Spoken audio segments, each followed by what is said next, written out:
জন্মাষ্টমীর রাতেও চলে গেলাম ইসকন মন্দিরে। ইসকন মন্দিরে এই জন্যে গিয়েছিলাম, ওখানে নাকি রাত্রেবেলায় ভীষণ সুন্দর করে সাজানো হয়। সকালে তো গিয়েছিলাম, সেই ব্লগ তো দেখেইছো আগে। আর রাত্রেবেলায় দেখছি কত দোকান বসেছে, অনেক কিছু। মনে হচ্ছে কলকাতায় আছি এইরকম লাগছিল। এরকম দোকানদানি কিন্তু এখানে খুব একটা দেখতে পাইনি। এটা দেখে ভীষণই ভালো লাগছিল। আর এত ভিড় মনে হচ্ছে দুর্গাপূজায় যে ভিড়গুলো আমরা কলকাতায় পাই এটা মনে হচ্ছিল এখানে।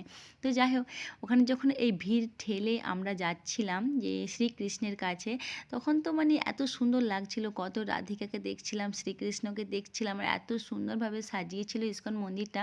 ভীষণ সুন্দর লাগছিল, ভীষণই ভালো লাগছিল। এটা দেখার জন্যই আমরা গিয়েছিলাম। আর ওখানে শ্রীকৃষ্ণের ছোটোবেলার অনেক অনেক স্মৃতি নানারকমভাবে চারদিকে ছড়িয়ে ছিটিয়ে আছে, সেইগুলোও দেখছিলাম আর ক্যামেরাবন্দি করার চেষ্টা করছিলাম। যাই হোক, এই ছোটো ব্লগের মধ্যে তো সব কিছু দেওয়া সম্ভব না, বড় ব্লগের মধ্যে অনেকটা ডিটেলসে দেওয়া আছে।